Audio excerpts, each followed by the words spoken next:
14.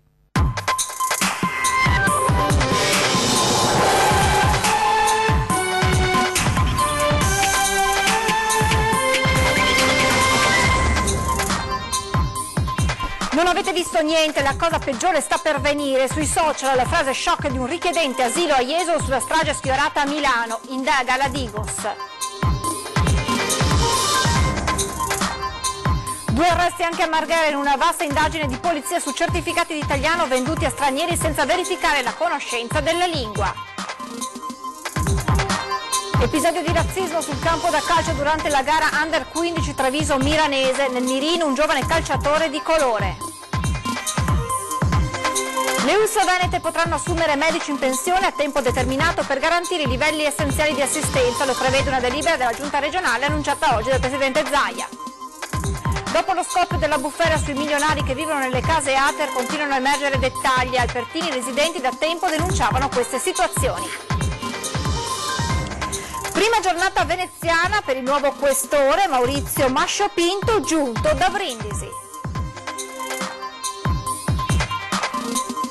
La città della Speranza compie 25 anni e festeggia gli ottimi risultati della lotta ai tumori infantili con una staffetta da Padova al Vaticano. Buonasera e ben ritrovati con le notizie da Venezia e provincia. In primo piano le indagini della Digos sulle frasi shock scritte su Facebook da un richiedente asilo ospitato nella sede della Croce Rossa a Jesolo. L'uomo aveva scritto: non avete visto niente, la cosa peggiore sta per venire, aspettate e vedrete. Un chiaro riferimento alla strage sfiorata nello scuolabus a Milano. Troppo davanti, è tipo un ostaggio. Ma chi è che vi sta tenendo in ostaggio? Il guidatore ha un coltello in mano, veloce, c'è per terra della benzina, non riusciamo più. Mi servono altre indicazioni. Certo signore, però vi la prego, chiama qualcuno, non è un film questo. Sì, stai tranquillo. È un film, sta andando verso la campagna. Rimarranno impresse per molto tempo le parole terrorizzate del bimbo a bordo dello scuolabus, dato le fiamme poco dopo dal senegalese di 46 anni. Una tragedia sfiorata che inevitabilmente ha fatto salire la tensione. A pochi giorni di distanza da quel gravissimo episodio su Facebook viene postata una frase shock. Non avete visto niente, ma la cosa peggiore sta per venire, aspettate e vedrete. A scriverla un richiedente asilo ospite da un anno presso la sede della Croce Rossa di Jesolo. Una frase sicuramente inaspettata e inopportuna, perché di questi tempi frasi simili è giusto che siano verificate dalle persone che sanno come verificarle, e mi risulta che ci siano delle indagini in corso, quindi diciamo che è bene che questa persona, se la frase detta in qualche modo è anche pensata e non scritta così, ma non sarà facile, venga allontanato immediatamente e portato al suo paese. Una frase che indigna ma soprattutto mette paura. La Digos ha fatto scattare immediatamente le indagini. Nelle ore scorse è stata eseguita una perquisizione nei confronti del soggetto. Il migrante rischia di perdere lo status di richiedente asilo, non solo ovviamente se dovesse essere accertata che la frase è istigazione al terrorismo. Questi fatti purtroppo continuano ad avvenire quasi tutti i giorni in tutto il mondo, quindi è giusto essere cauti, anche perché siamo una città turistica e l'immagine e quello che si dice è importante anche questo, indipendentemente dai fatti che non devono assolutamente succedere. Dalla Croce Rossa intanto fanno sapere che non era mai accaduto un fatto simile e che il ragazzo in questione non aveva mai dato grossi problemi. Ora tutto nelle mani della Digos e della magistratura, ma rimane lo shock per frasi come queste a pochi giorni da quelle immagini terribili, dalle urla di quei bambini e dal pensiero di cosa avrebbe potuto accadere. Siamo in un pullman, ci stanno uccidendo!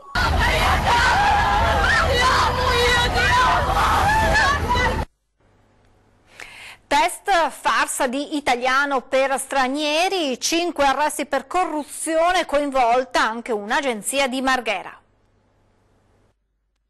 5 arresti per corruzione, falso ideologico, truffa, contraffazione di documenti per il rilascio di carta di soggiorno e indebita percezione di erogazione ai danni dello Stato. Nel mirino di un'operazione della squadra mobile di Modena è finito il centro di formazione linguistica Diffusion World, con sede operativa a Marghera. In carcere uno dei responsabili della società di 41 anni, mentre la moglie di 47, anche lei tra i responsabili, è agli arresti domiciliari. Così per altre 3 persone, una donna di Piacenza, un marocchino, un tunisino. Secondo l'inchiesta, il gruppo rilasciava certificati di lingua italiana a stranieri in cambio di denaro, senza verificare l'effettiva conoscenza della lingua. L'indagine, che vede indagate altre 25 persone, ha fatto luce su un sistema che faceva capo proprio alla Diffusion World, accreditata presso l'Università per Stranieri di Perugia. Si occupa dell'esame che permette il rilascio dell'attestato di conoscenza della lingua italiana CELI di livello A2, uno dei requisiti necessari per l'ottenimento del permesso di soggiorno di lungo periodo, al pari della residenza italiana da almeno 5 anni e della certificazione di un reddito minimo. Tutto è partito dall'ufficio immigrazione della Questura di Modena, quando gli addetti alle pratiche per i permessi di soggiorno si sono accorti che diversi immigrati esibivano la certificazione, ma non sapevano l'italiano. Parallelamente i poliziotti hanno notato che tra gli stranieri circolava un volantino pubblicitario per gli esami di lingua, con riportati alcuni contatti telefonici, immediatamente finiti sotto intercettazione. In breve sono risaliti all'agenzia veneziana. Si è scoperto che gli esami erano completamente falsati, ai candidati venivano fornite le risposte. Nel corso dell'indagine è emerso poi che alcuni cittadini stranieri hanno sostenuto l'esame presso un phone center di Modena, luogo non idoneo, per poi far figurare la sessione d'esame in un altro comune, dove invece i test si svolgevano solitamente presso le sale congressi degli hotel. Queste facilitazioni costavano tra i 450 e i 700 euro, rigorosamente in contanti, a fronte di un costo di iscrizione standard di 35. Le prove si sono svolte in Veneto, Emilia-Romagna, Lombardia, Trentino Alto Adige, Toscana e Lazio. La polizia ha stimato il coinvolgimento negli ultimi 2 anni di circa 6.000 stranieri, ora in possesso di un titolo falso. A questa cifra fa da contraltare il guadagno illecito della società di Marghera, che ammonterebbe a circa 2 milioni di euro. I coniugi veneti, titolari di diverse cooperative e strutture alberghiere nel nord-est, reimpiegavano questo denaro in uno stile di vita lussuoso. Episodio di razzismo reso ancora più grave perché è accaduto su un campo da calcio e perché ha visto protagonisti dall'una e dall'altra parte giovani calciatori di 15 anni. Insulti razzisti e minacce verso un giovane calciatore, il tutto durante un incontro del campionato Under 15 regionale tra Treviso e Milanese. È quanto racconta chi domenica mattina era sul campo di Cendon di Silea. Durante la gara praticamente un nostro giocatore di colore è stato bersagliato più volte da alcuni ragazzi della Milanese con insulti gravi e pesanti e delle frasi a sfondo razziste per il colore della pelle. Ci sono state minacce e ci sono state minacce anche per un suo compagno di squadra, che tra l'altro anche lui di colore, che è andato in sua difesa. Questo è stato percepito da tutto lo staff che era all'interno del campo, da tutti i genitori che erano all'esterno del campo. Comportamenti che hanno profondamente ferito il giovane calciatore. Fine gara è scoppiato in lacrime e diciamo che in questo momento il ragazzo è in uno stato psicologico abbastanza giù. Lui si sente un po' colpevole di una cosa che realmente poi non è colpa sua. I compagni di squadra e tutta la società si sono da subito stretti intorno al ragazzo per aiutarlo a superare quanto accaduto, sperando che questo non lo spinga ad abbandonare la sua passione. Non so se oggi verrà al campo per l'allenamento. È chiaro che è un ragazzo, un bambino di 14 anni che si è trovato per la prima volta in degli episodi sgradevoli come questi. La società del calcio Treviso ha informato la FIGC di quanto accaduto. Non è una richiesta di squalifiche o d'altro, cioè era giusto informare dell'accaduto, dell'episodio sgradevole. Noi condanniamo il gesto, non la società del Milanese, chiarisce poi Campolattano. Dalla Milanese mi aspetto semplicemente che è giusto che faccia le proprie valutazioni, le proprie indagini, è giusto che ascolti le 2 campane, dopo starà a loro o comunque alle persone che girano attorno alla società o al ragazzo e agli allenatori moralmente capire se hanno sbagliato o meno. Ed è quello che la dirigenza della Milanese intende fare, chiarezza sulla vicenda. Fino a quando non vedo il ragazzo e non chiarirò con lui, non mi sembra corretto andare oltre, devo anche prima capire bene i fatti. Se è sbagliato pagherà, bisognerà giustamente trovare le giuste correzioni, perché non dobbiamo frustare nessuno. Intanto il Calcio Treviso ha deciso di dare un segnale domenica in campo. Manderemo in campo le nostre squadre giovanili, almeno l'Under 15 e l'Under 17, con una maglia contro il razzismo. Dopo lo scoppio della bufera sui milionari che vivono nelle case Ater, continuano ad emergere nuovi dettagli, a partire dal quartiere Pertini, dove i residenti da tempo denunciavano situazioni sui generis. Tra i numerosi casi di milionari che vivono nelle case Atere a cui il presidente Speranzone ha dato 24 mesi per restituire le chiavi, ce ne sono molti in quartiere Pertini a Mestre. In un appartamento in particolare i vicini notavano frotte di persone mai viste che uscivano di casa con valigie, andavano alla fermata del bus e partivano per Venezia. Tutte cose che i cittadini hanno sempre denunciato, spesso anche ai nostri microfoni. Siamo stati proprio noi a scoprire queste pentole. Se vi ricordate, sono già 2 anni che noi denunciamo la occupazione abusiva di molte case di Ater, che poi vengono trasformate in officine, vengono trasformate in agenzie che compravendita di macchine, in BB, insomma ne abbiamo scoperte parecchie. Partendo da questo hanno cominciato a verificare che cosa stava succedendo. Circa 2 anni fa noi siamo stati proprio qui e l'abbiamo fatto insieme ai residenti del comitato Pertini per segnalare, per denunciare situazioni di occupazioni, ma non solo, occupazioni da parte di chi aveva dei redditi ben superiori evidentemente, visto proprio le auto che erano parcheggiate fuori di grossa cilindrata. C'erano delle Mercedes che insomma valgono dai 40 ai 50 mila euro, cose importanti che attualmente se ne stanno scappando via. Evidentemente scoprire queste pentole ha fatto sì che insomma, si mette in allarme anche quei residenti che furbestamente speculano, diciamo, sulle case che dovrebbero essere invece di gente che ne ha necessità. Auto che ancora oggi si vedono lungo le vie più nascoste del rione. Ecco, come vedete alle mie spalle una delle macchine di grossa cilindrata che hanno un costo abbondante è proprio alle mie spalle e di queste ce n'erano parecchie. Ecco dove parte la denuncia del comitato di quartiere. Questo non è un quartiere in cui la gente si possa permettere macchine di questa cilindrata e di questa portata. Al tempo la denuncia del comitato fu molto chiara. Eravamo venuti in questi civici perché qui c'erano dei macchinoni, grossi macchinoni di gente che stava bene evidentemente e che avevano occupato sia questo appartamento che l'altro e che avevano lì fuori 3-4 macchinoni, non uno, 3-4.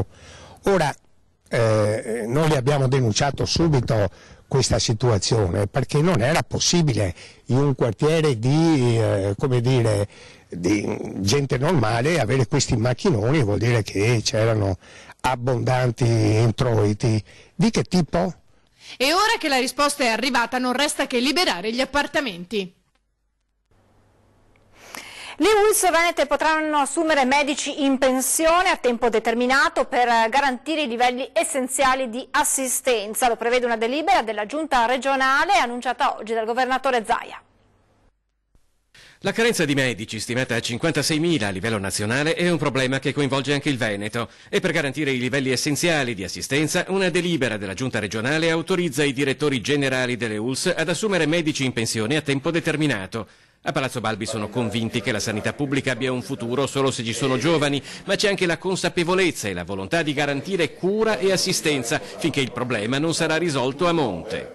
Tamponare un problema e dare una copertura giuridica ai nostri direttori generali, nell'attesa che qualcuno risolva il vero problema che è quello delle borse di studio e quindi delle specializzazioni e dei posti, si fa in modo che si possano richiamare, diciamo, i medici più efficienti che sono magari andati in pensione. La delibera della giunta regionale esclude i prepensionati volontari. In Veneto mancano circa 1300 medici e questo nonostante vengano banditi i concorsi per le assunzioni. All'ultimo disposto da Azienda Zero per 80 posti si è presentata una decina di candidati. Perché è stata sbagliata la programmazione nella formazione dei medici, perché i medici per poter operare devono aver fatto la scuola di specialità che dura un paio d'anni, perché questa scuola di specialità ha un numero chiuso e quindi per il Veneto sono un centinaio di posti più o meno all'anno, il che significa che non siamo neanche in grado ogni anno di formare i medici che si vanno in pensione.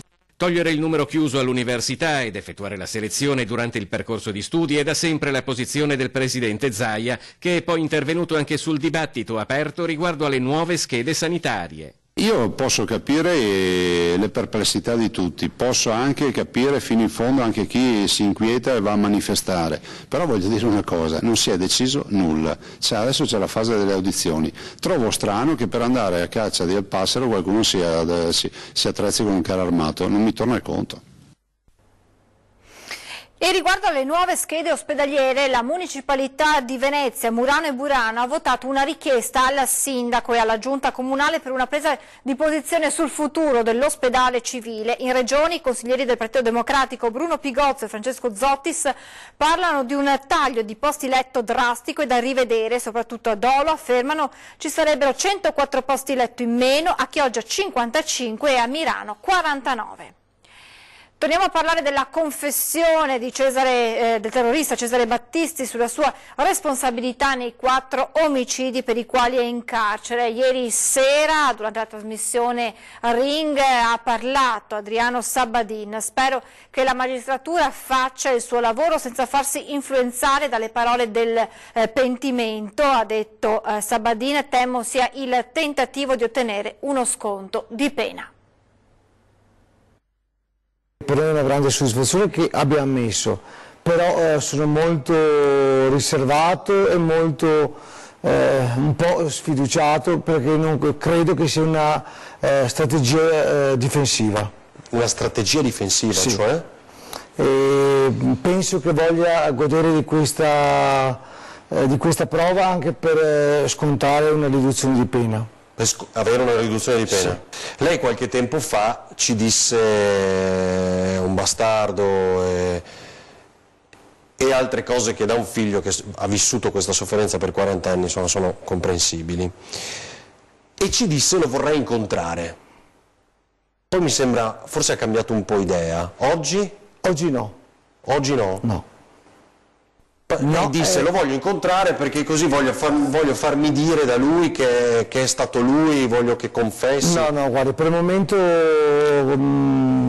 resto dell'idea di non incontrarlo. Non voglio più vederlo, non voglio più sentire niente di lui e spero che la magistratura faccia il suo corso in modo onesto, che non credano e che non si lasciano prendere dalle sue parole, perché è sempre stato un burattino, è sempre stata una persona che si gioca di noi.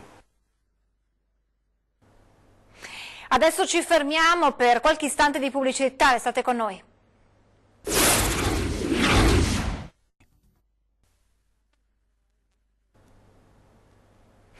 Di nuovo in diretta, prima giornata veneziana per il nuovo questore Maurizio Masciopinto.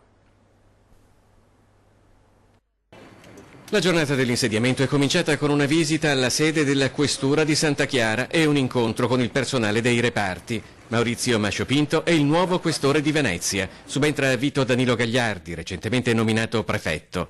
Napoletano, 59 anni, fino a qualche giorno fa ha retto la questura di Brindisi.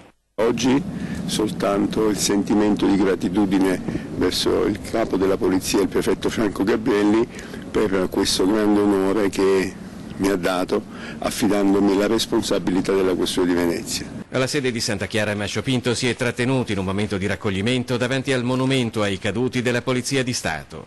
Fa che non abbiano più a ripetersi azioni che portino alla sofferenza di tante persone. Il nuovo questore si è soffermato anche davanti alla targa che ricorda Alfredo Albanese, responsabile della sezione antiterrorismo di Venezia, medaglia d'oro al valore civile, ucciso a Mestre dalle Brigate Rosse nel 1980. Mascio Pinto si è riservato qualche giorno di tempo prima di fare delle dichiarazioni ufficiali. I primi giorni naturalmente saranno con quella che io chiamo la famiglia veneziana, cioè i miei poliziotti, per conoscerci, poi tra qualche giorno ci vedremo per magari anche scambiarci delle opinioni. Mascio Pinto ha prestato servizio nei commissariati Fuorigrotta e Decumani di Napoli, zone caratterizzate da una forte presenza della camorra, un'esperienza dalla quale ha ricavato anche un libro, e ha guidato a Roma la divisione investigativa per il crimine informatico del servizio polizia postale. Ma nella sua carriera il nuovo questore di Venezia ha ricoperto numerosi altri incarichi, tra cui nel 2008 quello di portavoce dell'allora capo della polizia Antonio Manganelli. Voltiamo pagina, fiamme in un allevamento di cavalli a San Michele al Tagliamento, corsa contro il tempo dei vigili del fuoco per l'incendio nel maneggio di Marinella a pochi chilometri da Bibbione. I vigili del fuoco sono arrivati in forza per cercare di ridurre i danni e soprattutto di mettere in salvo i cavalli che vengono allevati lungo la strada regionale. Sul posto sono arrivate squadre delle province di Venezia, Pordenone e Udine. Si indaga per risalire alle cause del rogo. Parliamo adesso di sanità, perché la Città della Speranza compie 25 anni e festeggia gli ottimi risultati della lotta ai tumori infantili con una staffetta da Padova al Vaticano. Una super maratona, anzi un'ultramaratona benefica da Padova al Vaticano, 530 km, che sono la metafora della maratona che da 25 anni la Città della Speranza corre per salvare tutti i bambini malati di tumore. La Fondazione, per festeggiare i suoi primi 25 anni di attività e ricerca, ha deciso di correre fino ad arrivare da Papa Francesco, abbracciando idealmente tutti i bambini che soffrono. La Fondazione è nata quando praticamente 20 bambini su 100 se la cavavano, oggi siamo oltre 80, ma il traguardo di arrivare al 100 è ancora lontano, quindi però passi ne sono stati fatti tanti e tanti sono stati fatti anche grazie ai risultati che sono ottenuti in questa torre della ricerca, che non ha fatto ricerca così senza risultato, ma ha fatto ricerca che oggi propaga le proprie di fatto risultati in tutto il mondo. La partenza il giorno di Pasqua, il 21 aprile, dalla sede della Torre della Ricerca a Padova, l'arrivo in Vaticano il 24, la staffetta vedrà protagonisti esercito e carabinieri. L'ultimo tratto a Roma sarà percorso dai rappresentanti della Fondazione Città della Speranza e da un bambino guarito di appena 4 anni che poi sarà ricevuto da Papa Francesco insieme ad una ristretta delegazione e a cui consegnerà tutti i biglietti scritti dai piccoli pazienti della Città della Speranza e contenuti nel testimone blu che si passeranno agli staffettisti. Testimonial dell'evento il cantante Red Canzian. Io lo dico sempre, è una forma di sottile egoismo fare qualcosa di buono, perché il primo che sta bene, se poi tu sei tu, hai capito, perché ti senti bene, ti senti a posto, per cui nessun atto di eroismo, è un dovere. L'ultramaratona da Padova al Vaticano è un modo per far conoscere a tutto il paese i grandi risultati portati avanti dalla ricerca della Città della Speranza per combattere le neoplasie infantili e l'importanza del sostegno della gente a questo grande progetto d'amore. Il nostro obiettivo è di andare oltre quelli che sono i 10 milioni di euro di raccolta fondi e oltre. L'ambizione nostra è che ogni bambino riesca a guarire, questo è il motivo fondamentale di questa maratona, che di fatto esplica quello che noi vogliamo, cioè non arrenderci mai, arrivare fino in fondo. Parliamo adesso del piccolo Joe, è sempre più vicino il traguardo dei 400.000 euro necessari per l'intervento negli Stati Uniti. Superati 300.000 euro, che gran bella notizia, i 400.000 sempre più vicini, sempre meno un miraggio, sempre più una realtà, la cifra da raggiungere per permettere al nostro piccolo Joe di sottoporsi alla delicata operazione in Florida. Vi stiamo tenendo al corrente delle tantissime iniziative che si stanno realizzando per aiutare questo bimbo di 2 anni e poco più, di tutto quello che voi telespettatori state facendo per il nostro guerriero, affiancando la campagna del nostro gruppo Media Nord-Est, che sta sostenendo questa famiglia di Piazzola sul Brenta, che sta combattendo una battaglia snervante, perché Joe ha bisogno di questo intervento per correre e giocare con e come i suoi coetanei. L'unica alternativa, vogliamo dirlo ancora una volta, è non sarebbe, è, e lo vogliamo sottolineare, l'amputazione della gambina destra.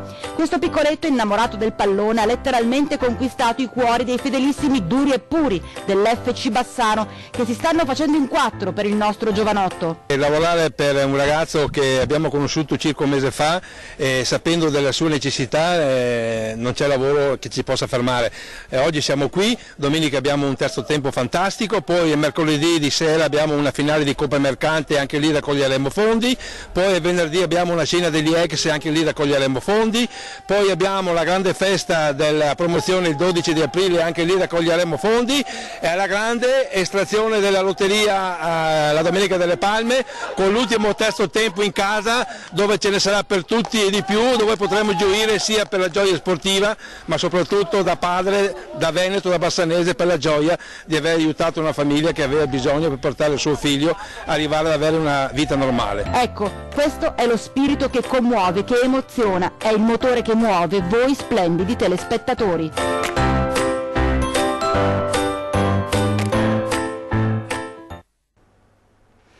In chiusura vi ricordo l'appuntamento con 20 e 10, in studio Domenico Lo Sappio, che ha appena lasciato il Movimento 5 Stelle, e in collegamento da Roma il parlamentare grillino Federico D'Inca. È davvero tutto, adesso previsioni del tempo, grazie per essere stati con noi, buona serata.